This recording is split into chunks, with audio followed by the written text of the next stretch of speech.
Ahead and start the meeting. Call the meeting to order. It is 9:03, January 21st. Board Secretary is not here to call roll. Shayna, could you call roll, please? Yes, ma'am. Jenny Moore, Present. Pilar Rodriguez, Here. Courtney Bechtel, Nathan Douglas, Nathan Douglas, present. Matt Glaves,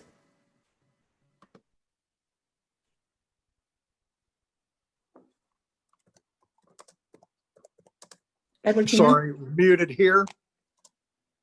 Great. Ed Keenan, Here. Jerry Romero, Here. Rodney Riles,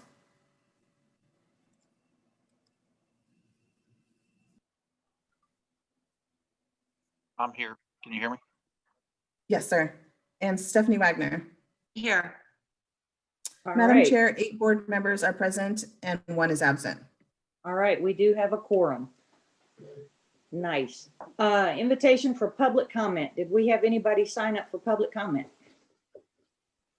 No, we did not. All right. Item number 3, approval of the minutes from December 8th. No, everything, the board packet was sent out yesterday afternoon. I hope everybody's had time to read it. Are there any discussions or changes to the minutes?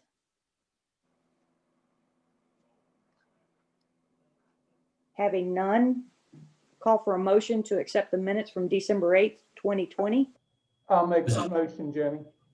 This is Jerry, I'll second. Motion made by Ed Keenan, second by Jerry Romero. Shayna, could you do a roll call, please? You are in favor of the motion, say aye. If you're opposed, say nay. Pilar Rodriguez, Aye. Nathan Douglas, Aye. Matt Glaves, I'll abstain. Ed Keenan, Aye. Jerry Romero, Aye. Rodney Riles, Aye. Stephanie Wagner. Aye. Madam Chair, 6 board members are in favor. 1 Motion- board member abstained and 0 are opposed. Nice, motion carries. Okay. Item 4, agenda item number 4 is the 87th legislative update. We're going to discuss impossible action. However, I need to remind everybody, the board and staff, that you are not allowed at all to lobby the legislature on legislation. However, they may provide technical assistance. Having said that, budget. I'm sorry, who's that? Sorry, I muted my stuff. I got a lot of noisemakers here. Okay. Budget hearings have not been scheduled yet, from what I understand. And having said that, I'm going to call on Chuck Campbell and Alicia Riley Garrison with Jackson Walker to brief the board on the legislative issues that may or may not arise. And Chuck, Alicia, you have the floor. Sure, thank you. Thanks, Jenny, and hello to everyone. Chuck Campbell, Jackson Walker, and Elisa Garrison is with me as well. We were asked to provide just an update on some legislation that has been filed for this legislative session that either impacts your fund, maybe directly or indirectly. Similar to the reminder that Jenny gave, we are not lobbyists either. And do not lobby or provide any kind of legislative strategy or counsel on behalf or for the system. We're simply providing, legal analysis as to bills that have been filed and how they might impact the system. And so that's our role as your counsel from a pension perspective. First and foremost, there's really one significant resolution that's been filed that could impact TESRS.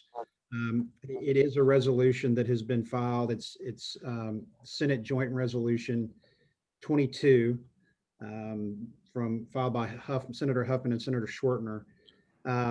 It is a piece of legislation that has been filed in previous sessions, identical to it. The main intent of the joint resolution is a proposed amendment to the Texas Constitution under Section 67, Article 16, which is the section of the Constitution dealing with pension matters, or one of the sections dealing with pension matters. And it's only two sentences that are proposed to be added. Those sentences, and they read, this state is not liable for any debts or other obligations of a retirement system described by subsection C of this section. And the legislature may not appropriate money to a retirement system described by subsection C of this section or pay any debts or other obligations of the retirement system. So the big question is, okay, well, what is a retirement system described by section C in the Constitution? Subsection C references local retirement systems. It talks about retirement systems established by a city or a county. It talks about retirement, a statewide system of benefits for county and districts, i.e. the Texas County and District Retirement System. It talks about a statewide system dealing with, for cities, which is TMRS, the Texas Municipal Retirement System. But that's all that subsection C talks about. Subsection C doesn't specifically reference TESRS, but it doesn't exclude TESRS from that either. The other provisions in the Constitution that address retirement systems or statewide retirement systems, but those only address ERS and TRS, the Employee Retirement System and the Teachers Retirement System. The bottom line, it's not clear into the Constitution exactly where you all fit, whether you're a statewide retirement system or a local retirement system. So as a result, it's uncertain. There's also uncertainty as whether this provision would impact TESRS or not. Obviously, if it does impact or is intended to cover TESRS, it's problematic because it states that the legislature may not appropriate money to a system described as a local retirement system to pay any obligations of the retirement system. And as you well know, the system is appropriated money from the legislature as set forth in a state statute for that purpose. So that's kind of the big piece of legislation that's been filed that could potentially impact the system. At the legislative committee, meeting yesterday, there was discussion of the potential need to provide resources and potential education to the bill sponsors with respect to the potential impact of TESRS. Not just from a resource perspective and a reference perspective, and make awareness of that. But anyway, that's the one piece of legislation that I wanted to bring to you all's attention. There's a couple other pieces that we'll touch on briefly that don't directly impact you, but I wanted to stop there and take any questions that you all might have.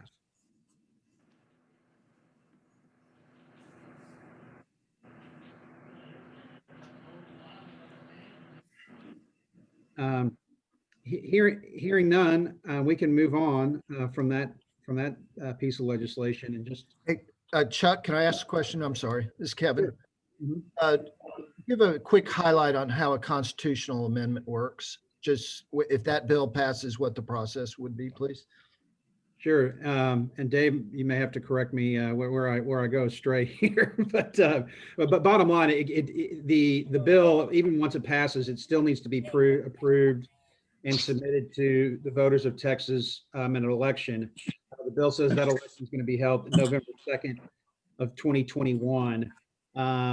And there's specific ballot language that is included in the joint resolution that'll be sent to the voters as well. So even if this is passed, it still needs to be approved by the voters, by the citizens of Texas to become a constitutional amendment. But in terms of the process, the Senate resolution will be sent to committees of the House and Senate, likely State Affairs Committee, I would imagine, in the Senate. and it may be referred to pensions in the House, presumably, and before going to back to the floors for approval. But that's the kind of the regular legislative process. As I stated, this bill or a version of this bill has been filed, I believe, the last two legislative sessions at least. And the intent, as I've understand it, it's really focused on the city plans, the large city plans that had funding issues. And there was some, because those city plans, their plan provisions are in state statute.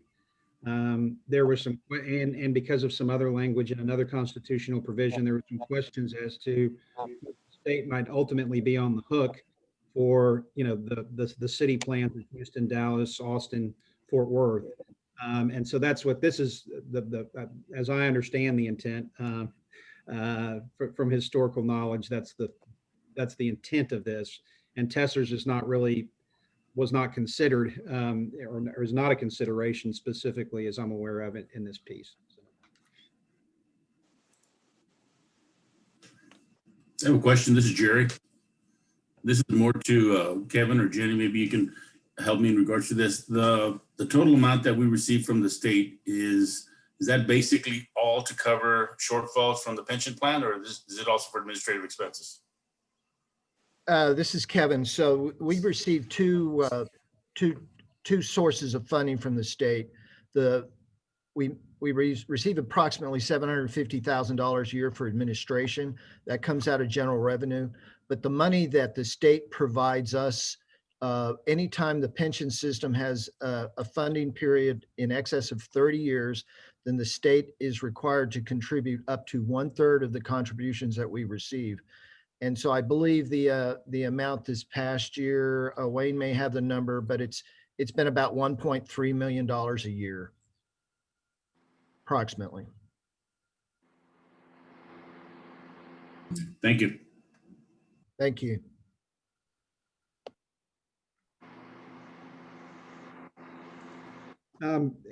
And so with that, I'll just bring up a couple of other items or issues that are of note, and just something to be aware of, that you all might be aware of and follow, and just in case there's some developments as the session progresses. One of them is having to do with Open Meetings Act requirements. Obviously, due to the pandemic, there's been a lot of quick adaptation in terms of how open meetings are conducted, from virtually, remotely, and those kind of technological advances, and kind of the flexibility and effectiveness that those might find themselves into Open Meetings Act. For example, there's been a bill filed that would require for large state agencies streaming of meetings, and even for smaller agencies, a recording of meetings that need to be provided for the public. So anyway, there's been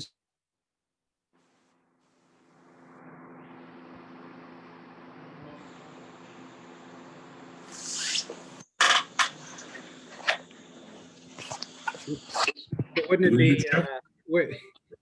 it be appropriate, as I'm talking about the technological advances for open meetings, that I get cut off immediately? So anyway, so that's something to just be cognizant of, and I'm sure David will advise you of any changes that you're required to satisfy with respect to those if and once they're passed. But it's something to be aware of.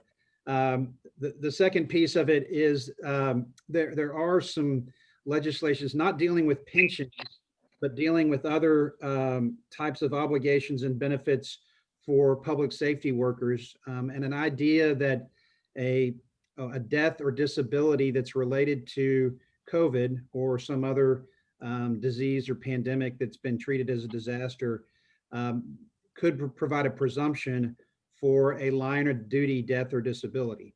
Again, these bills have not been in the specific pension realm, and certainly don't apply to your system directly. But for all retirement systems, if this type of idea comes into play of a presumption of a line of duty or during employment, death or disability that comes from COVID. That's just something to be cognizant of and aware of as well. Just so anyway, those are two other issues or items that I think you might see some development on that would be of interest to you moving forward. But like I said, the Senate Joint Resolution was the primary reason for our report today. And if I could, Madam Chair, one thing, I haven't seen any bills yet, but there's been a concerted effort at the federal level by President Trump and that administration, at least, regarding investments in certain companies doing business with the Chinese military. And they've been that some of these funds have been delisted from certain indexes, and I would expect that we need to keep your eye on those sort of bills during the session. We have certain prohibitions against investments in companies that do boycott Israel and things like this. But that I would not be surprised if you saw some sort of legislation dealing with certain Chinese investments. So We'll get with ANCO and see how much exposure we have at this point. That'll be for the ED. Okay. That's the conclusion of my report. Good report. Thanks, Chuck. Alicia, is there anybody have any questions for these guys?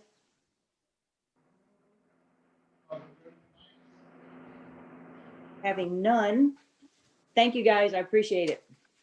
We'll keep in touch. Okay, see you all. Okay, so at this time, what I would like to do is we're going to jump to special session items 7 and 8, which means we are going to be going into closed session. Kevin has sent out an email as to how we're going to do this. Right now it is 9:20. The TESRS board will now go into closed session for 2 items on the agenda. First, we will go into closed session pursuant to the Texas Government Code, Section 551.076, to discuss the use of cybersecurity measures associated with the system's electronic information related to agenda item 7. Secondly, we will discuss personnel matters related to agenda item 8 in accordance with Texas Government Code Section 551.074. At the end of the closed session, the board will reconvene in open session on the same Zoom meeting. I would like all system trustees to mute their microphones and turn off your video at this time. You have the email from Kevin to go to the next meeting.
Well, David's back.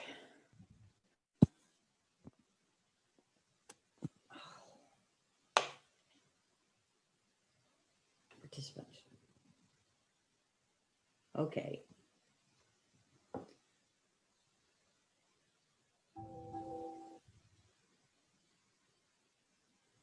Did Matt make it back with us yet?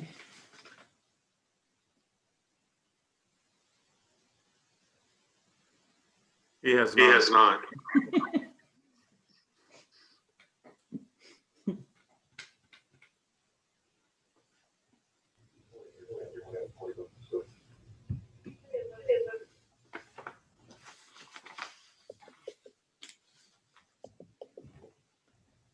Which background do you prefer? My fire trucks or my office? You know, I kind of like the fire truck, Nathan. That's cool. I'm gonna change mine every month. There you Matt is back. Okay. It is 10:01. We are back in session with the open meeting. Let's move to agenda item number 8, the announcement of the resignation of executive director and appointment of interim director. Discussion and possible action from Kevin. You have the floor, sir. Thank you. Thank you very much. Well, I submitted my resignation effective last Thursday, January the 14th. I made a decision a couple weeks before that it's time for me to retire. And it was, and I've appreciated working for you. I worked for the state of Texas for 32 something years. I worked for the state of New Mexico for 3 years. So, you know, I was thinking the other day that when I went to work for the state, the conservatives running the states were Democrats, and I used one of my most effective tools were carbon paper. So times have changed, and so I appreciate working for you. You have a really interesting program. The thing that's kind of good about what we do is that you know, we have that firefighter that joins our system today. You may be writing a pension to that person in 2085. We're a payroll system. You know, there's a certain rhythm about it. And so, you know, it's just one day at a time. And I wish you all the best. And I appreciate the support that you have given me. And it's been an honor to work for you and for the firefighters of the state of Texas. So thank you. Kevin, it has been an honor and a pleasure to work with you. We've had a lot of work that we've done in the past. You have huge shoes that will be needed to be filled, and you will be missed. You've spent a lot of time doing state public work. I appreciate it. I appreciate your work, and more so your friendship. Shirley, do you have anything for Kevin? Yes. Within the last week, it's been a little bit of a whirlwind. I've really appreciated, I really appreciated Kevin returning to TESRS, to this fund, because it was a real shot in the arm, and I think it was something that we needed. And he's made some really good changes. Processes. We've done a lot of work with our rules that I think that we needed at the time. And in talking with Adrian Cabrera from the governor's office here this week, and with her taking her lead, I have I don't know if I can see this. I know you can't read it, but it does have his name on it. And it's, I will read it. The state of Texas, it's from the governor's office. To all whom these presents shall come, greetings. Know ye that this official recognition is presented to Kevin Dieters, Texas Emergency Services Retirement System. Congratulations on your well-deserved retirement after over 32 years of service to the people of Texas. Public service is an honor, for its foundation is in the public trust. Daily, state employees earn this trust, demonstrating dependability, initiative, and wise stewardship of public resources. Their endless dedication highlights that this state's greatest asset lies with the people who call it home. I commend you for your many contributions and unwavering commitment to the Lone Star State, highlighted by your years of dedicated service as the Executive Director for the Texas Emergency Services Retirement System. Oh, that's very nice. Thank you to the governor and Adrian. Thank you all. Appreciate that. And I'm not going to keep it, Kevin. I will get it to you. Like, Keep it. I will get it to you.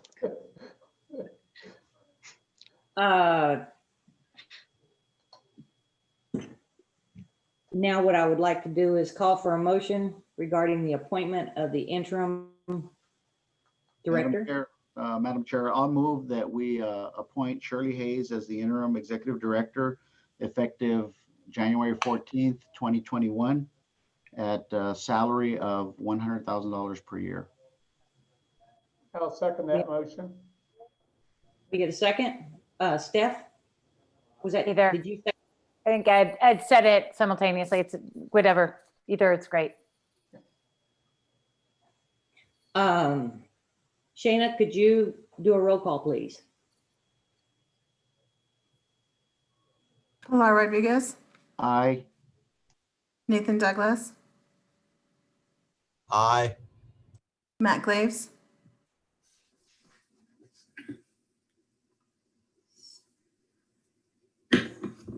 Good at lip reading. I think he said aye, but he's nodding his head yes. Ed Keenan,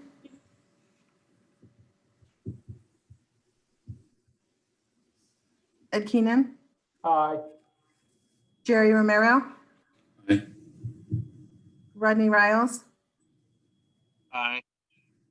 Stephanie Wagner. Aye. Madam Chair, 7 board members are in favor of the motion and 0 are opposed. All right, motion carries. Thank you. Agenda, any more discussion on this while we're in this agenda item? I just want to say Having thank none? you to I want to say thank you to the board and again to Kevin for the opportunity. I mean, I think this is it's an important time. It's our busiest season and we've got terrific staff that know what they're doing. So still, I do appreciate your confidence. Thank you. I know you'll do a good job.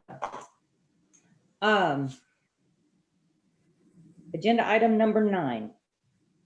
I'm going to appoint a hiring committee. And on that committee, it will be Pilar, Matt Glaves, and myself. And we need to discuss a schedule as far as what we are going to do as a hiring committee.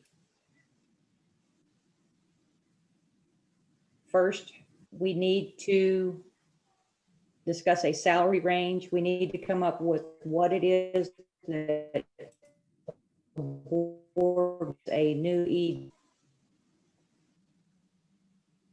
My plan is to have committee meeting, come up with these ideas, and bring it, unless we have board approval, go to the post the job for however long the committee would like, bring back to vet the potential candidates, and bring back a candidate back to the board in March, and have a new ED by April. If that is That's what I see happening unless somebody has a better idea or thought process.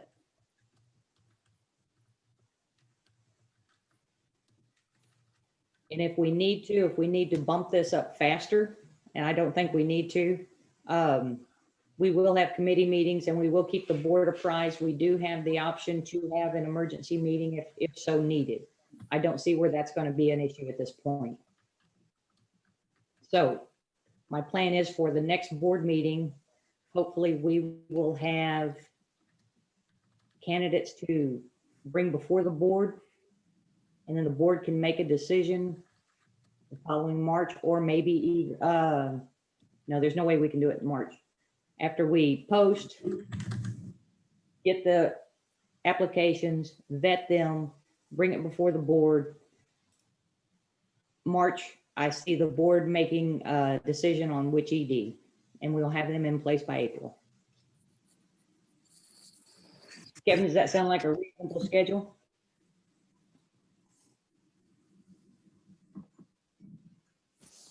Well, Madam Chair, I really have a lack of interest. That's right. You don't work. No. If you say it's good, I think it's wonderful. Well, all righty then. Then, having said that, is there any other concerns or anything that the board has for this process? Madam Chair, this is Jerry. I have a question. In regards to the process itself, when your committee comes up with a number of candidates, were you planning to present those candidates to the full board as far as the finalists are concerned, or will you be bringing back just one candidate to the board? All likelihood, I would like to see 2 to 3 people to bring back before the board and have the board make a decision on interview and discuss with those the candidates. 2 to 3. I don't want to bring everybody. No, my thought process is you're a committee, you let the committee do what they need to do and bring the top 2 to 3 towards the board. We'll do the hard work and then y'all make the decision. How's that? Sounds good. Thank you. Madam Chair, I'll add also that the full system members will have the opportunity, if they want, to interview those top candidates in a closed session, if that's the preference of the agency. Yes. Thank you.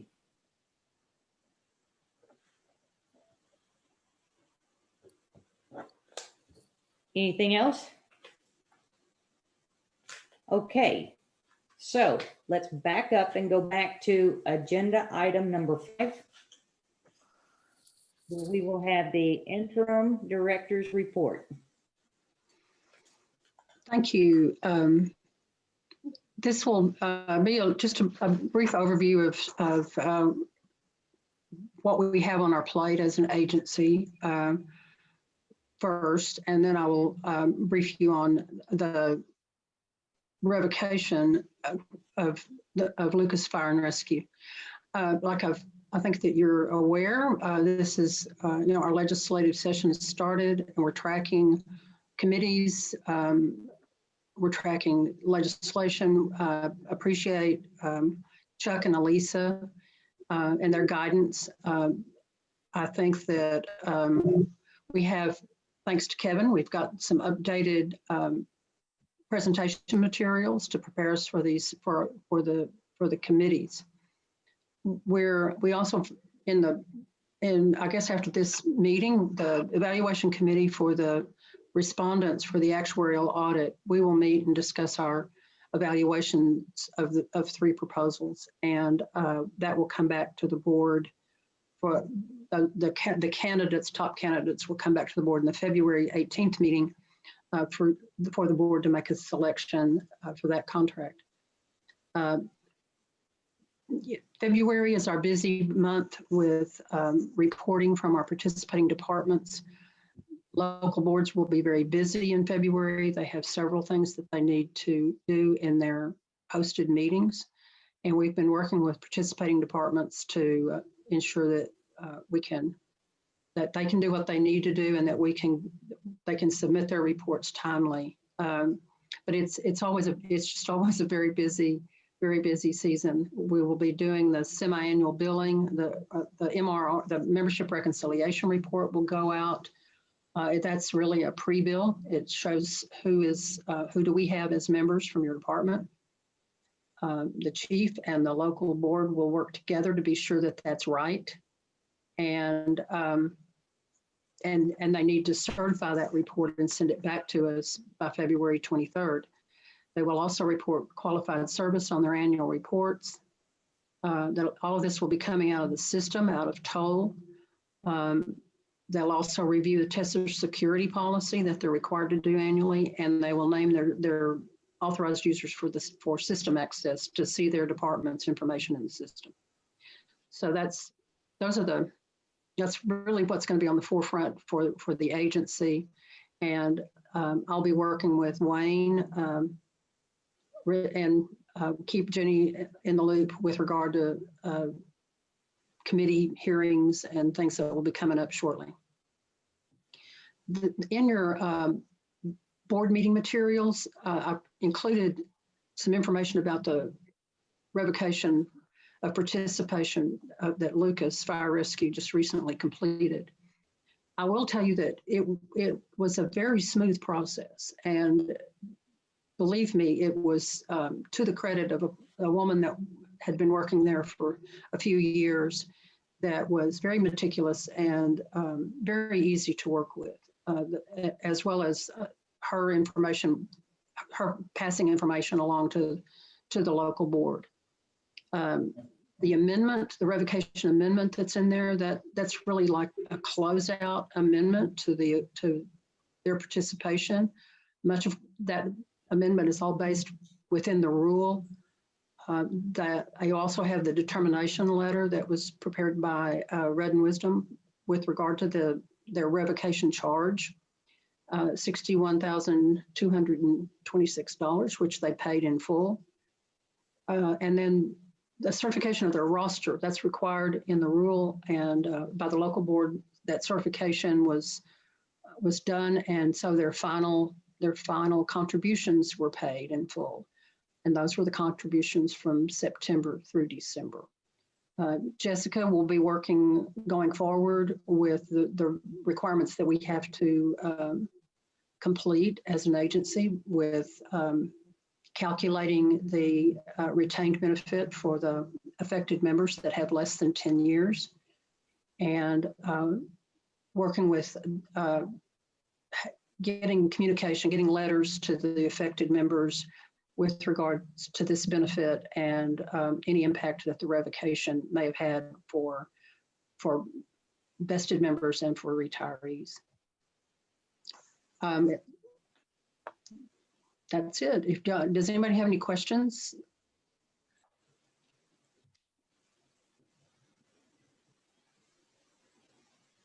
Thank you. So Lucas is out. They have paid everything they need to pay. They've paid the actuarial amounts. They're done. Yes. Okay.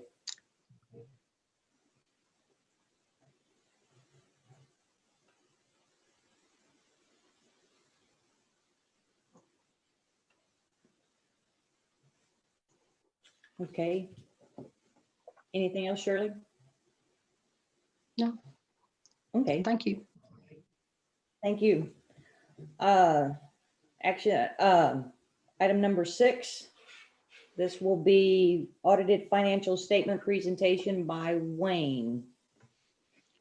Good morning, Madam Chair and board.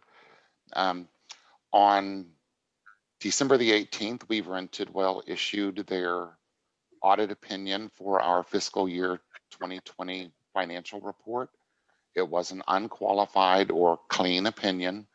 On page 20 of your board binder book starts Weaver's letter that you can read there. The opinion is actually found on page 21. At the same time, after the opinion was issued, The report was distributed to state leadership and oversight agencies as per the reporting requirements. There was one item found and was issued on what they call the Generally Accepted Government Auditing Standards, or GAGA's report, that pertained to some payroll expenses that were underreported in FY 2019. So it looked like it was overreported in FY 20, but across the 2 years, it balances out. So they say that there was no issue found, and just want us to strengthen our control over financial reporting.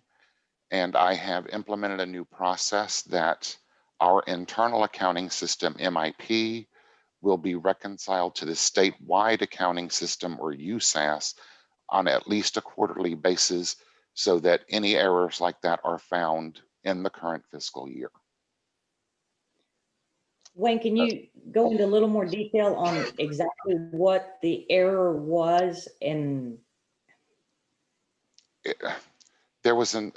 We had recorded payroll differently than the way the statewide accounting system posted it. So it looked like in FY 2019, there was only 11 months worth of salary expense instead of 12. And in FY 2020, it looks like there was 13 months posted versus 12. So like I said, over that 2-year period, it balances out.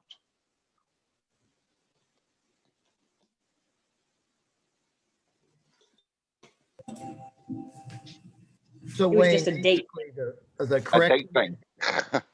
so Wayne, basically the correcting entry that was made in 20 to correct it, it was an issue with correcting entries when and their timing. Is that basically not it? Correct. It was a timing issue is what they call it. Excuse me. Nothing nefarious. It just didn't look good. I mean, it just looked weird on the books. It looked weird on the books.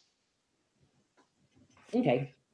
And then, of course, Rebecca Goldstein with Weaver will be at the February meeting and can give y'all more information. But both reports are included in your board binder.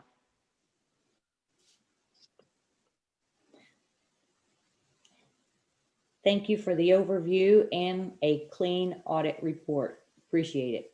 That is huge. That is huge.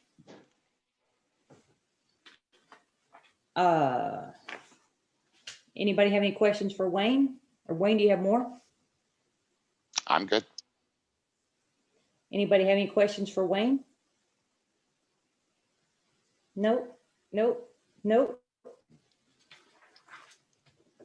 Then we move on to agenda item number 10. Request for agenda items and meeting date. Madam Chair, do we need to, Madam Chair, this is Jerry. Do we need to vote on the financials, the audited financials? No, it was just an audit report. Okay. No, it was just an audit report. There's nothing to vote on. Okay, item 10. Future agenda items and meeting dates, February 18th. Interview with the actuarial audit firms and award a contract. We have contract extensions for Denham Group and Lauterbach and Ammon. March 18th, investment performance review and possible vetting for ED. April 15th. Are we having a meeting on April 15th? Actuarial audit presentation and possible new ED. So we've got a full agenda. Try to keep these meetings as quick and painless as possible. However, we have a job to do. We've got a lot of committees that are out there doing things. We do have a legislative committee that was appointed. That would be Ed Keenan, Rodney Ryle, and Nathan Douglas is on the legislative committee. So I think everybody is now on a committee and some are doing double duty, but it's what we do. We have a lot of work to do this year. Does anybody have any request for future agenda items?